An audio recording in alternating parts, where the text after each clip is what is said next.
que és a minha salvação.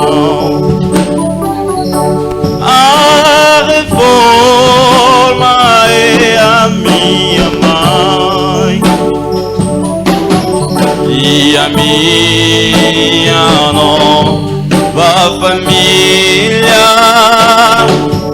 Eu vim louvar ao meu Senhor, porque és a minha salvação. Deus da reforma. Me aproximo mais nesta noite de hoje para pregar a boa nova a todo o povo de Deus que estão em suas casas. Estamos a passar um tempo difícil. Todos nós estamos em quarentena. Estamos em nossas casas para além do que se passa no mundo. Conforme a epidemia está também no nosso país.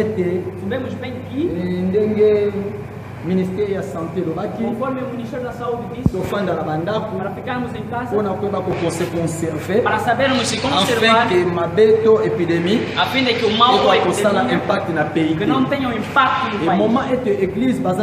E neste momento a igreja está em casa.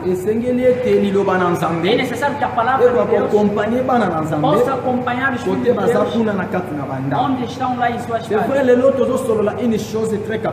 Vamos conversar sobre algo muito importante. Constant au pasteur Assali, o constante que o pastor fez. Que mingi ya bana eu sei que muitos dos filhos de Deus, conforme estão em casa, se distraction. Se entregam na vida de distração. Muitos não têm tempo de oração. Muitos não têm tempo nem de ler a palavra de Deus. E a Bíblia nos diz a palavra de Deus é o que é o verdadeiro alimento. A pessoa não vai se salvar somente do pão em que comemos, mas a pessoa vai salvar de tudo aquilo que sai da palavra de Deus. Je dois parler aujourd'hui dans une belle thème, l'importance de la prière dans la vie d'un chrétien. L'importance de la prière dans la vie d'un chrétien. Pourquoi nous avons l'importance de la prière? Premièrement, c'est quoi la prière? Primeiramente, o que é oração? Une forme courte, em uma forma curta, prière est dialogue. A oração é um diálogo entre nós, os filhos de Deus, fazemos com Deus. Parce que prière porque a oração est conversation. É a conversação. Je parle bien, eu falo bem, parce que je sais très bien. Eu sei muito bem. Por quê? O que pode acontecer em nossa vida?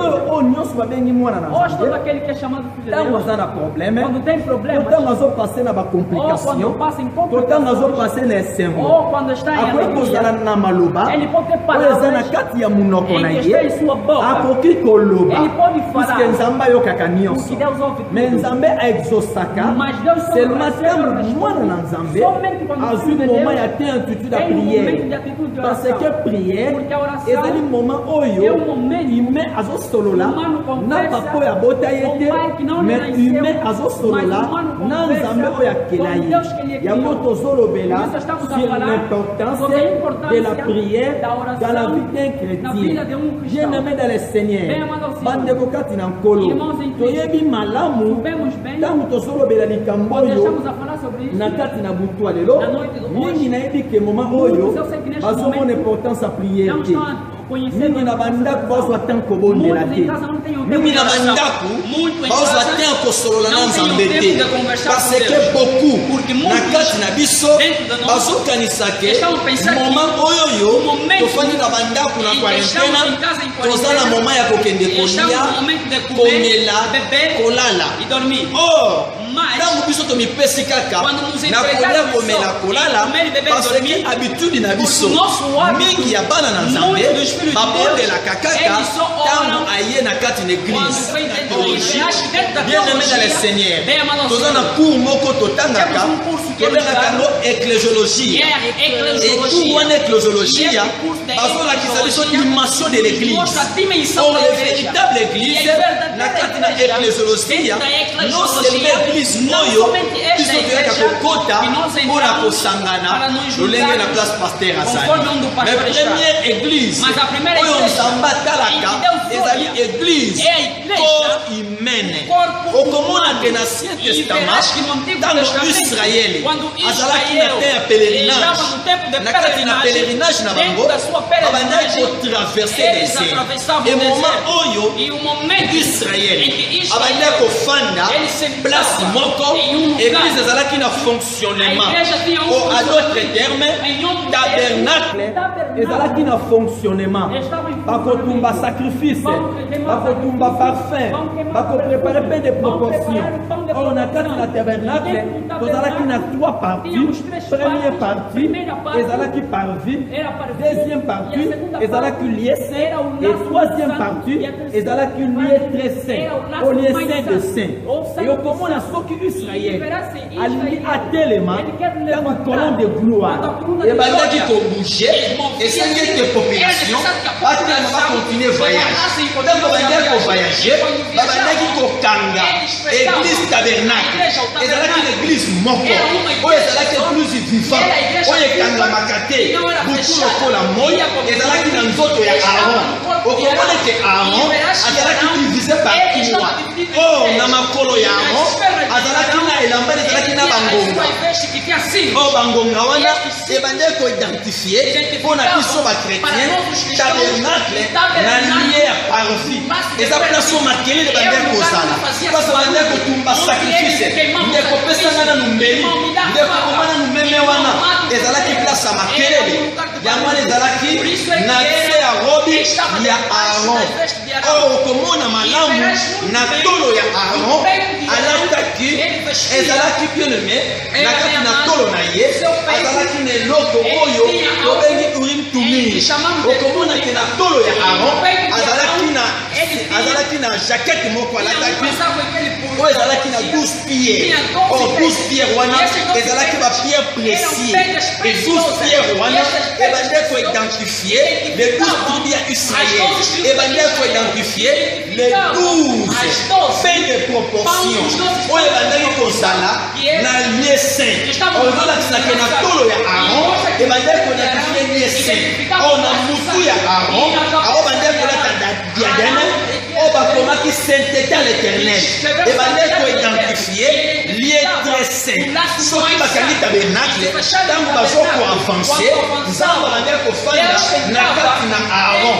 Or église toza nango posa na minito yango wana ezali nzoto na ye. Ezali nzoto na ye.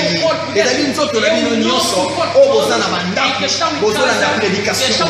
Soki réellement banzoto na biso ezalaka église, c'est vrai. Pour se prévenir la COVID-19 par le but de reconsagrer dans l'église puisque tout cause à la masse place moko et solo. Mais église, Zambazan a besoin de prier. Zambazan a besoin de ligation. Zambazan a besoin de conversation. Préparez temps. Lukakate kobondela. Ozala na gêne. Ozala na gêne. Mais prière. Et fait comme abilé na biso. Tant que to solo là, nan zambe mingi changement kokota na ba vie na biso. Amen. Amen. 1 Thessaloniciens, chapitre 5, verset 6 à 7. E no verso 6 a 7. Deus nos diz assim: estejam vigilantes e não adormecidos como os outros. Estejam atentos à volta do Senhor e permaneçam sóbrios. Saibam se proteger, quer dizer. No 7 diz: a noite é que é a hora de dormir. E quando as pessoas se abrigam,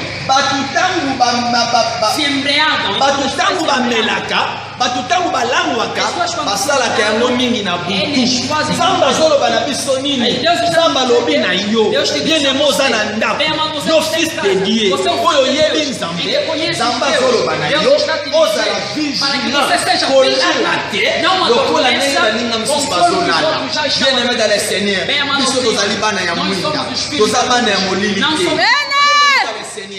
nase na pongi ennemi akotake yo nase na pongi ennemi akomenase yo nase na pongi ennemi akokomplike yo nase na pongi ennemi akobebisa vi na yo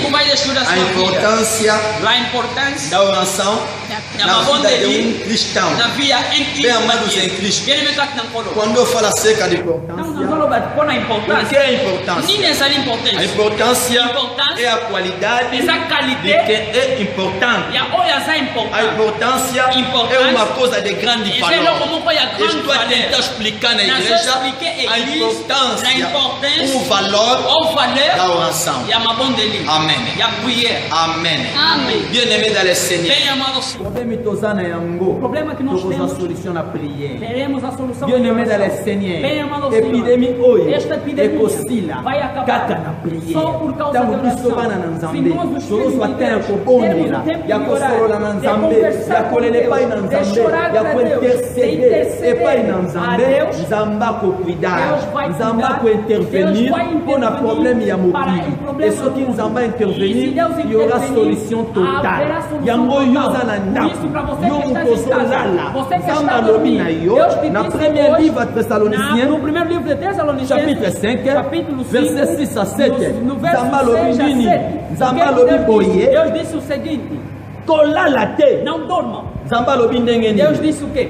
Estejam vigilantes bokengela e não adormecidos bolala te como os outros. lolenge bato mosusu bazolala bato yango banani Quem são na essas minute pessoas? oyo Neste momento, bana ya ténèbres as pessoas oyo bayebi nzambe te não conhecem bapayen os oyo baza na pagãos, Saint-Esprit os te que não têm eza Santo bongo Espírito. mpo na bango É um bom momento bakofanda para na eles. ndako Vão estar na em ntongo casa, alamuki de manhã vai alie e vai comer, alali pongi na ye vai dormir, atali télévision vai assistir, akanisi vi yango wana vai pensar que este é a vi yango wana te Este não é oyo a vida. tosenga na biso É necessário tozwa para nós temps termos ndenge tempo. toza na bandako Como estamos em tozwa casa, te ya kopelisa temos moto tempo de acender na as chamas mabondeli em oração. puisque prière Porque a oração yango ekochange é que vai mudar réalité ya a solo realidade un certain verdadeira. jour certo jésus dia, azotambola Jesus andava na bayekoli na com os ye seus servos. bake na ngomba mpo na E foram no kobondela monte para orar. na prière na bango Na sua yesu oração, ake quelque part Jesus azobondela foi para lá bango orar, batikali e kuna eles ficavam olie lá. babondela Em vez de bango orarem, baprefere balala na eles bango preferirem bayebaki dormir. citation ezali te Não sabiam a orke citation situação, ezalaki e a mabe situação era tan ruim. ezalaki O mabe tempo estava makambo ezalaki ya ruim. kosimba As te coisas não davam orke na certo. même jour wana Neste balingaki mesmo babotola dia, bango yesu na queremos bango receber o bien seu aimé dans le Jesus. Seigneur Bem amado yo ao moto Senhor. ozolalaka na Você ndako que está dormindo ozozwa em te ya casa, kobondela não te tens o tempo de bakobotolo oração. yesu na Amém. yo bakobotolo yesu na Satanás yo vai oferecer yesu Jesus. ezali sante na O yo seu Jesus yesu é ezali saúde. kimia na O yo seu yesu Jesus é ezali sua libala paz. na O yo seu Jesus é yesu seu ezali lar. mapamboli O na seu yo Jesus é sua lamuka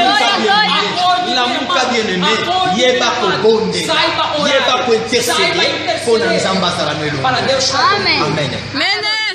témoignage moko ya mokie um pequeno testemunho. un certain jour Certo dia, ndeko moko mondimi irmão crente alalaki na butu dormiu de ntango noite. alali Quando dormiu, na butu de noite, na kati ya butu dentro da noite, ayoki mposa kose soulage ele sentiu-se engajado, queria ir para a casa de banho. amen Amen. amen Amen. ntango ayoki mposa kose soulage Assim que sentiu a vontade de ir ao WC, amen amém, amen Amen. alamuki acordou, aki asali petit besoin fez as pequenas necessidades, azongi amati na mbeto alali voltou a dormir. alali feza ba 10 minutes Dormiu 10 minutos. ayoki mposa masuba mosusu Ele viu mais outras alamuki necessidades. aki asubi lisusu Acordou e foi mais Azongi na fazer pongi. e voltou ao sono. amati na mbeto Subiu a alingi cama. alala kaka Quer dormir boye kuku assim? aleki ye na O nzoto prato passou no seu alamuki corpo, acordou. oyo nzambe azolamusa E aí ye Deus lhe acordava. Tabondela, Irmão, acorde, conta em São porque o tempo está mal. yazokanisaki bazolamusa ye Ele pensava que estão lhe po acordar ase soulage para urinar. bazolamuse mpo na Estão lhe kuku acordar para ndenge urinar. mingi tokanisaka Conforme muito bien aimé cristão. dans le Seigneur Bem amado ao un Senhor. véritable fils de Dieu Um verdadeiro fazer o filho de Deus, se de noite, alamu qui peut se soulager para fazer a 5 necessidade fois 5 à vezes, Kobonde la P5. vai orar também 5 Amen. vezes. Amen. Amen. Ndekwana zokutang pour E aleki o irmão quando o rato passou, ndekwana continue o sukolala. irmão continua a dormir. Kaka kolala Só zolala naquele de dormir, atala tala ele ba viu muitas bazoya sopas kolanda estavam ye vindo para lhe seguir, na mabanga com pedras, na ba fleche com flechas mpona lanças koboma ye para lhe matar. ntango ndeko asutuki E quando boye não se assustou, alobi efalaki ngai nabondela ele tinha que orar. tala bitumba ndenge eyeli ngai bien-aimé dans le Seigneur bandeko kati na nkolo il faut tobondela Devemos orar. il faut tobondela Devemos il orar. faut tozala na appétit Devemos ter ya apetite kobondela e nzambe orar pra ya Deus. kosolola na E nzambe conversar ya pra koexplike Deus. nzambe Explicar nzambe pra ayebi Deus. nyonso Deus sabe maza tudo. na besoin yoka Mas ele quer explication na ouvir minoko na a biso explicação papa da nga minha nalingi boca. boye Pai, eu quero papa seguir. nga nalingi Pai, eu boye quero isso. okoki kozala bartime te Não lelo pode ser Bartimeu. bartime azalaki miso ya Bartimeu kokufa era ntango cego. abayoki ke yesu Cego. azoleka Mas quando ouviu abandi Jesus kopelela dizer, fils de david Filho de David, eye pitié ajude-me, eye pitié ajude-me, eye pitié ajude-me. jésus atunaki ye Jesus lhe nasalelo perguntou, nini o que eu faço? bien-aimé dans le Seigneur, Bien, il Seigneur. faut tobondela. Devemos Il orar. faut toloba Devemos pour falar Nzambe para Deus, asala quelque chose fazer na qualquer bavina coisa biso. em nossa vida. Livre 1 Pierre, Livro de 1 Pedro, chapitre 5, capítulo 5, verset 8. verso 8. 1 Pierre, 1 Pedro, chapitre 5, capítulo 5, verset 8. verso 8. Sejam cuidadosos, Boyeba komibatela, estejam vigilantes bobanda kokengela contra os ataques de Satanás. na bataki nyonso ya diable. O grande inimigo de vocês, Ennemi oyo ya bino ele ronda em volta azali kotambola nzinga nzinga como leão faminto ndenge lokola lion oyo aza na nzala que ruge à procura de alguma vítima azali para koganga escravizar. mpona koluka eloko moko ya kodevore. Amen. Amém. Yoka ndenge nzambe azoloba. Ouça o que Deus diz. nzambe azoloba na biso Deus está nos na dizendo, livre ya 1 livro Pierre de 1 Pedro, chapitre 5 capítulo 5, verset 8. verso 8. nzambe alobi bokengela Disse, sejam vigilantes, bozala souple sejam boyeba cuidadosos, komibatela saibam se proteger, pamba te porque enemi na o biso nosso inimigo, enemi na biso o nosso yeneme inimigo, enemi yango nani quem é este inimigo? oyebi enemi oyo nazoloba Você sabe o inimigo que azali se koluka trata, está à baoyo procura ya em que kolia. ele vai comer ou Amen. devorar. Amen. Soyez sombre, Sejam vigilantes, veillez.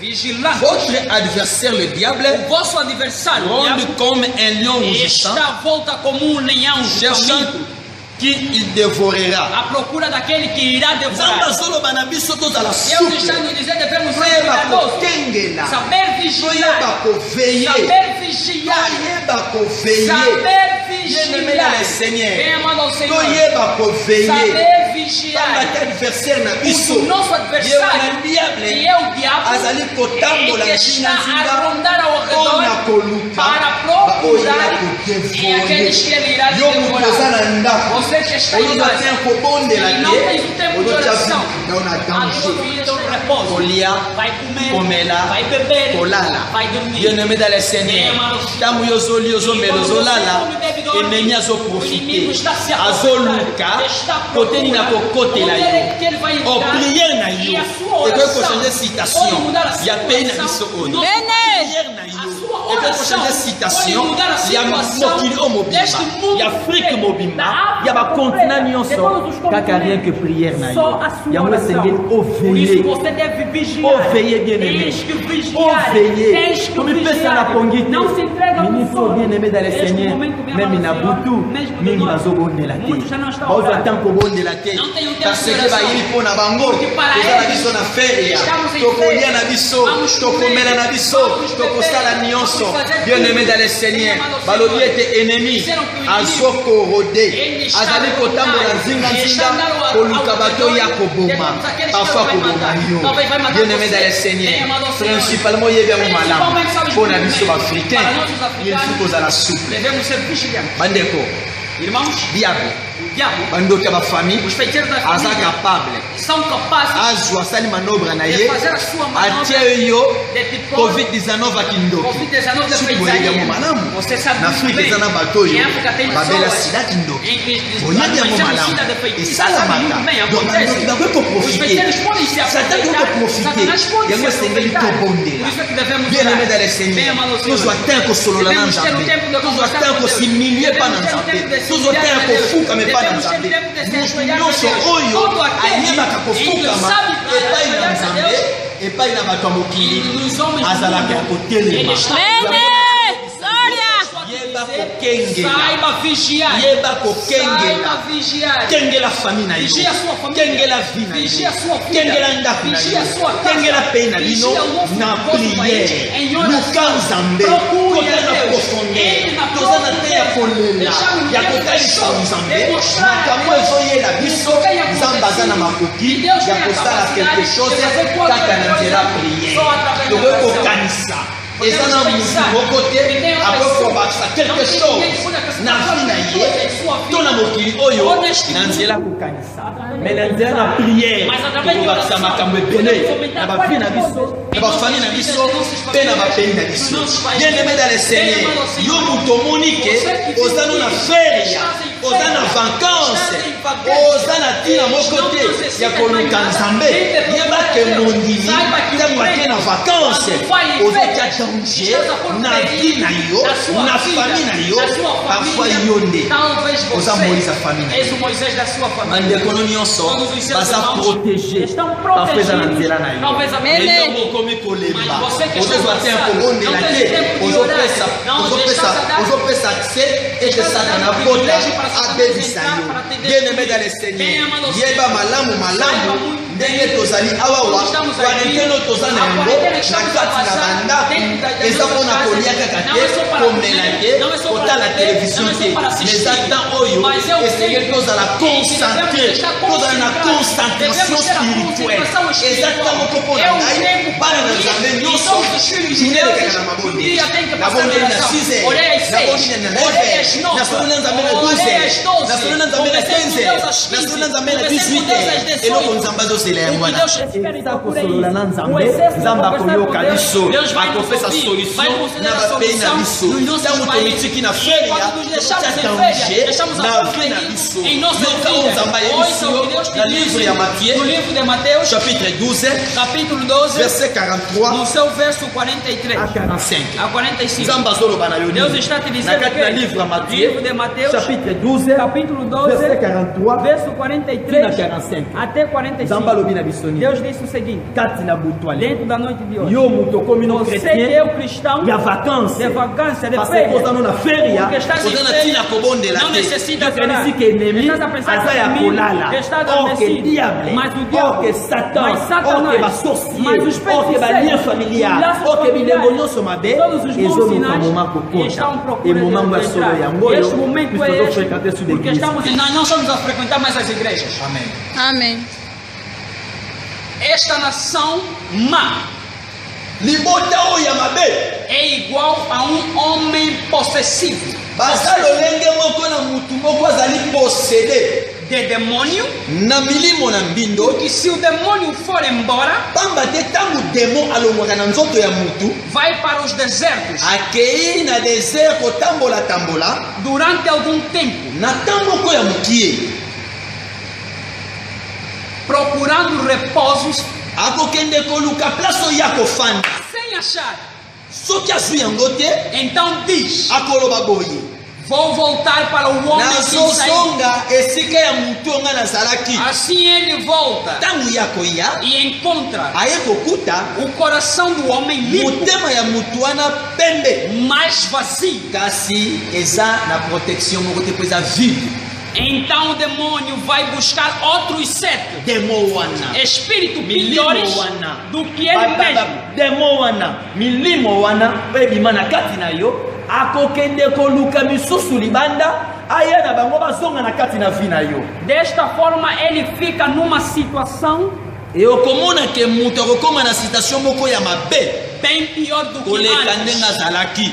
Nzambe azoloba na yo nini? Jesus está Nzambe alobi ete génération Deus oyo. disse que essa Nzambe alobi geração, ete baoyo Deus disse nyonso que todos bayebi aqueles koveye que te. não sabem Baoyo vigiar, nyonso todos bakotisi aqueles que distraction entraram em na bavie na distração bango em suas spirituelle. vidas Bazozwa ntango espirituais, kobondela não tem o te. tempo de Bazozwa orar, ntango kosolola não na tem o Nzambe tempo te. de conversar com Bazozwa Deus, ntango estão tendo ya koyebisa não tem o mokeli na bango quelque de chose. dizer qualquer coisa ao seu Baza ndenge Criador. moko São como na mutu azalaki na a esprit pessoa que tinha um démoniaque kati na ye. espírito, o espírito Azalaki demoníaco, possédé. ele estava Ntango possuído. akutani na E quando se Nzambe encontrou com ayambi Deus, Yesu na vi na acolheu ye, Deus na sua demon wana vida. Eis que akobima. este demônio E sai quando fora. yakimi, Mas quando ele foi, um certo ndeko tempo, mondimi o irmão saint esprit na kati na Santo ye Espírito vem asopoli e motema lava o seu coração.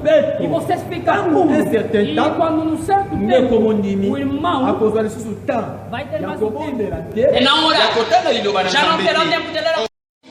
Você que está Yo moto aza na vacances você que está yeba kolota bino na saiba que a sua danger. vida olota famille na yo na danger olota ndako na yo na danger satana akotake yo yango komona malamu nzambe alobi na biso boye na premier livre ya thessaloniciens chapitre 5 verset 17 tobondela na kolemba te tem que orar sem prier cessar. sans cessar Oração sem Esse cessar. tobondela Nós devemos sans orar kolemba sem permanece cessar. sempre en oração.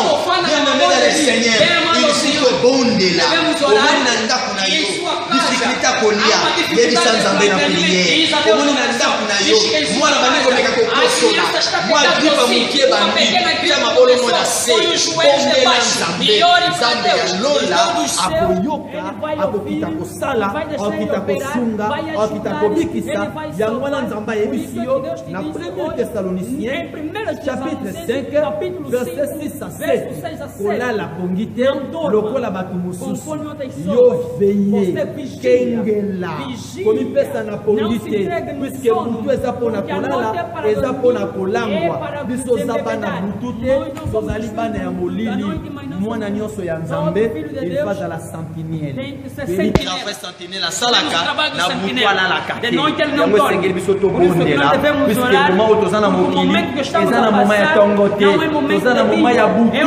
odi réalité ezoleka priere na yo priere na ngai priere na biso nyonso partout tozali nzambe akoyoka yango akomimonisa kini ekokota que Dieu vous bénisse.